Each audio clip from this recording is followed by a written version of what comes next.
no reason already gives me this air of I'm trying too hard to just separate myself from the mainstream. I'm an artist. Yes, but it's an interesting film. It's some great performances going on in there, and they set up some great mysteries that you really want to follow this film, no matter how slow it is, because they introduce all these things. I mean, these children are being almost mentally abused by these really harsh parents in the town, like pastors and parents who want to keep secrets or want to keep their job with the baron of the town, of the village. And then there's the mystery with the children themselves. Are they up to something? What's going on? What are they doing? They seem like they're hiding a secret. And then you have little subplots here of romance, and that's a relief, because most of the movie is just everybody being kind of an asshole to each other. One guy just telling his mistress, like, you're ugly and your breath stinks. That's what he tells her. Seriously. Why don't you just... I tell my girl that all the time. Yeah, but that's real life. She needs to learn. We see that in real life. We didn't see that in a movie. But I mean, I ain't dating Tiger Woods' girl, all right? Yeah, exactly. We get to see people just carrying on with their regular lives, or either being shitty with each other. Yeah. And every mystery in this movie is not solved at the end. Everything that I've waited to see, because I was like, look, I'm tired of this shit, all right? I'm falling asleep. This movie's 2.5 hours long, but they would introduce, like, what these messages left by the person who's the assailant of whoever they're attacking, like the sins of the parents will be suffered upon the child or some shit like that. And so you're waiting to see, like, maybe this is going to come to some sort of Seven conclusion, or I don't know. We're going to find out something. But no, none of that is answered at all at the end of the fucking film. And that is what So it's like hanging out with one of your relatives. They got all this shit they unload on you. Corey, you ugly. Okay. How the fuck you even still alive? How are we going to solve that? It's going to be the ultimate conclusion. My point is to all your 20 questions and your great mysteries of the world. Yeah. You don't got a problem with this. Yeah, how are you going to solve that? Yeah. I don't know. It ain't going to happen in this movie. My problem with that is that this is a end of the year film. Yeah. And like I said, they released it knowing that they wanted to have this considered fucking Oscars. For Oscars, for best foreign film. And a lot of people, they're going to come out, I'm telling you right now. Yeah. And I'm just telling you, I think the movie is full of shit. There's some good things in the film. I enjoyed certain aspects of it. So I'm not this whole guy's like, oh, I hate art films. Bring them the explosions. You know, it's not like that. I love art films. I don't mind art films when they're good. I mean, shit. Like I said, I just got through for the first time watching David Lynch's Eraserhead, which is about as out there as you can get. Oh, yeah. And I enjoyed the hell out of it. Yeah. It's one of those films where I say, look, I know I expect anybody to say, look at that today. Yeah. I hate it. Yeah. But you know what? That movie does not explain shit. It doesn't explain a goddamn thing. But it's fucking entertaining. It is. I tell you what. It is. Yeah, you cannot peel your eyes off it. Yeah. Yeah. No, it's Eraserhead is a window into some demented person's mind. Yeah, and it's fucking great. It's fantastic. Yeah. I mean, it's you get transfixed into that fucking world that he creates. You look at this and you don't want to turn away at all, ever. It kept me going. So I'm not against art films, man, at all. You should see how much, like, if I go to New York, you should see how much time I spend at the fucking art house theater just watching shit. But this movie right here, a lot of people gonna come out and they're gonna say, "Oh, this is a lot of people will say that they don't understand this film, but they're just not looking deep enough. This is one of the best films of the year. Ponderous, right? Hitting issues that no one else was. Bold filmmaking. It's like, get the fuck out of here, man. I fucking hate that about certain moviegoers, and you know, it is usually that fucking. It's got a fucking film reel up their ass, fucking artsy, fucking fartsy bullshit moviegoer. Where, you know, I noticed that problem with what was it? The guy who directed Donnie Darko. He came out with the second movie, Southland Tales. They premiered that at fucking Fantastic Fest, and everyone that came out of that fucking screening, I went up and I was like, "So how was the movie?" Well, it was, you know, I need some time to think about it. Well, yeah. It was different. I need to digest that film. If you think about certain elements of the film, Motherfucker, what were you sucking dick in there the whole time? Were you paying attention to what were you watching? That sounds like you were watching a shitty fucking movie. You can't fucking make your mind up about it. You got to go home and think about that shit. Again, you have to rearrange your thoughts. Co-host, let me tell you to something. fucking come out with a conclusion to where I think that there's something deeper in there that I have to fucking figure out, and the filmmaker can't do that for me. No, fuck you. Now look, that I would be fair. There are some movies that I've walked it up and watched again. Yeah. In light. Yeah. The movie that I most talk about like that, and again, people, it's not because of the sex. It's just a movie that kind of related to me. And sometimes that's what art films want to do. They want to like just relate to somebody personally instead of entertaining a mass audience. I understand that, and I appreciate that. 9 Songs is a movie where it was notorious, or not even notorious, but it was the movie's best known for having live sex. I mean, not live sex, but actual scenes of sex in it. Mm-hmm. You know, you get to see penetration, you get to see actual sex on film. But it's not a porn film. They actually try to have a story in there. And I looked at it and I was like, and I still don't think it's a great film for everybody, but I looked at it the wrong way. I saw it and I was like, you know what? There's a lot of sex in this movie. I'm bored. I don't like it. But then I watched it again and I was like, let me take the sex out of it. First of all, I love the soundtrack of that movie. Mm-hmm. Second of all, that movie kind of, if I take the sex out of it, it just reminded me of a lot of relationships that I was in. So it spoke to me. I like the film. Mm-hmm. So I do go back and watch things that aren't mainstream and I like them. But fucking Southland Tales, I walked out of there and I went through the same thing you went through. Like, I have to really think about that. You know, I don't want to really come down too hard on this. Because it's director of death. Yeah, I know. Yeah, I was like, hey, I love Donnie Darko too. I do but too. Hey, if the director did a bad film, just say it's a bad film. What? Because he was here, you don't want to talk shit about it because he was here, because he had one good movie. So you don't want to be the dickhead that goes, man, that movie sucks. You know, it's like people who are fucking in denial about fucking Death Proof, for crying out loud. Those motherfuckers I wanted to punch. I wanted to fucking pull a Schwarzenegger, punch them in the goddamn stomach and rip out the goddamn spine because they didn't fucking have the balls to just say, look, I'm sorry, Death Proof was just a bad film, all right? I'm sorry, but it was bad.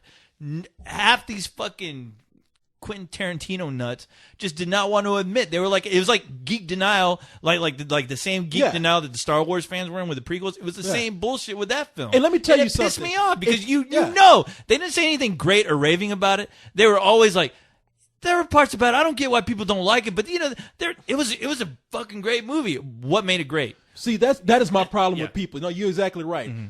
If you come out and you say, look, I liked it. I know a lot of people aren't. Yeah. I don't know what to tell you. Yeah. It's just something that spoke to me about it. I liked it. But when people start trying to say, now this is that you're right. There's movies notorious for that. Mm-hmm. The Star Wars prequels, fucking Star Wars fanatics, they will argue to death about how great it is. Hey, I was duped. I was duped too with the first one. I was like, I snuck in to watch the last 30 minutes. We all did. You weren't alone. Yeah, no, okay. And I do, but you know what? I can easily say, no, that was a shitty movie. It was a shitty movie. I'm sorry. You know? A 10-minute scene doesn't make a great film. I'm sorry. No. Okay. You're talking about the pod race scene, which really was not all that great. No. If you go back and watch it, that shit is fucking slow. I watched fucking Fast and Furious if I want to see it briefly. Exactly. No. Or fucking Road Warrior. And I know how people feel. Yeah, the prequels. I mean, I walked into the first, episode 1. Yeah. And I walked out and I was like, we all did our review on that. Yeah. When we had the Access show, we were like, no, we were waffling, man. We were like, we were. It's good. No, it's good. It's just, it's not what we expected, but and finally we had to come. You remember we came back that next week and we're like, people, we are sorry, okay? Yeah. That movie's bad, all right? I had to apologize to my girlfriend at the time because, I dragged her. I mean, I didn't drag her anywhere. Was your girlfriend but, a toaster? Yeah, the toaster. I dragged the toaster over, and you know, we had tickets and everything, and I was just so caught up in all the hype and all the nostalgia. Where I put on the fucking blindfold and I was like, it's good, you know, it's good, and then like the more I thought about it, I was like, God, I'm lying to myself.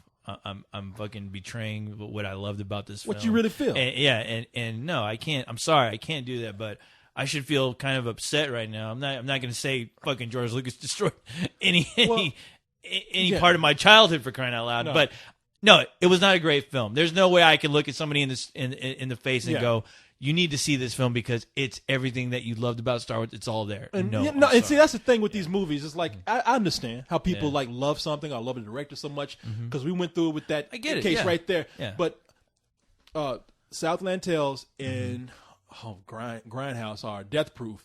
Were the main ones, especially with Death Proof, because I can't tell you how many people. Now look, this is our opinion, so I can't. If you really enjoyed it, that's why I said if you came out and said I like the movie, fuck you. All right, I was like, whoa, okay, you got me there. But when you come out saying, well, hey man, look, you don't understand this part, or you didn't get this part, because I can't tell you how many people have come to me after talking about the movie and they say, because my argument for Death Proof is that, man, you got scenes where Quentin Tarantino is trying too hard to be Quentin Tarantino. There are girls talking about nothing. Nothing. And he uses certain words too many times. I mean, he's talking about it. He's trying to impress you with his history of movies and music, and it's like, it's meaningless, okay? And people have said, okay, you're right, it's bad, but, you know, that's what Quentin Tarantino does. He just writes dialogue. And I'm like, but you just told me it was bad. All right? Now, if you told me and said, look, I enjoyed that dialogue, fuck you, it spoke to me, I'd be like, well, I can argue with you there. But if you sit up here and say, it's bad, but, oh, that's what they do, and I'm going to give them a pass. Fuck off. Yeah, that's when the fans become like those TV attorneys, like defending somebody who is obviously guilty of doing something just terrible. And you're like, no, let me give you the reasons and let me explain. And I'm gonna, you looking for that little snafu in there that lets them off. You can counterpoint that, but I'm going to tell you why you're wrong. You know, I have a good case here. You know, hey, we'll look at Your Honor, my client is insane. We'll look at our client's past and the past works that he's done. My client was abused. I'll explain that he is no simpleton. He is no uwe-bull.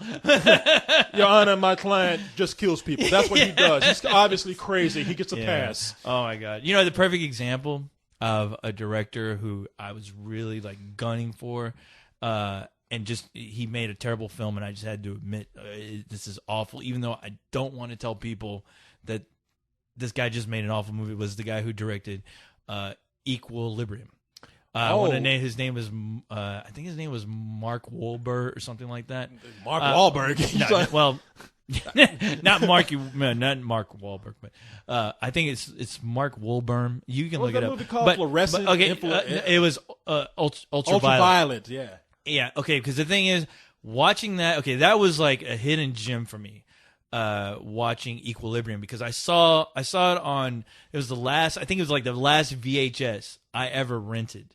At a video store. All fucked up, man. It's directed by a guy named Kurt Wilmer. Kurt Wimmer. Wimmer. Okay, got the W in there somewhere. I know there was a W. Yeah. By the way, kids, last week when I was trying to figure out the acting coach it was Stella Adler. I said that. It was you mentioned Lee Strasberg, I think. Oh, okay. Yeah. But no, it's all. Don't worry, they all taught this. They all taught the great actors. Robert De Niro. Pardon me. He took instruction by both of them. But Stella Adler, she was the three of you who wrote that on the comments, you were absolutely right. Stella Adler was the acting coach I was talking about. But anyway, getting back to what we're talking about. Watching Equilibrium, that was the last VHS tape I found, because I was like, it was cheap. It was better than renting the DVD, because I was like, this kind of looks like a Matrix ripoff, so I'll just get the VHS in case it sucks. It'll be a little cheaper. I'll watch it on VHS. But you went to the movies to see it. No, I didn't. I was not there with you. Not at all. I never saw it. You saw it at the theater. No, I did not. And believe me, I love that film so much, Corey. I would know that. I honestly wouldn't know. Equilibrium. Equilibrium. No, I'm Equilibrium. sorry. I thought you were talking about Ultraviolet. No. You saw Ultraviolet in the theater, right? Ultraviolet. Equilibrium's badass, I saw it man. opening day. I saw Ultraviolet on opening day. But the thing is, I saw Equilibrium. I saw the VHS tape copy of it. After I watched, I was like, holy fuck! It's like it reminded me of when I rented Evil Dead 2. Equilibrium is amazing. Fucking Equilibrium. It was badass. After I saw it on VHS the following day, I bought it on DVD. And I showed every fucking person who I knew loved film. I showed that film to them, and they all fell in love with it. I even showed girls. I even showed chicks that would come over to my house that did not give two fucks about movies. And I showed them that last scene where fucking Christian Bale is fucking just going off in that hallway with all those troopers, all those fucking like stormtrooper looking guys, fucking just hanging out and just blowing them all to hell. And that that great fucking scene, the greatest clip changing scene where the clip falls out of the gun, falls onto the ground, his fucking under his sleeves clips like shoot out of his sleeves, and he loads up his guns with those clips. I had the biggest fucking hard on. I came so hard all over the fucking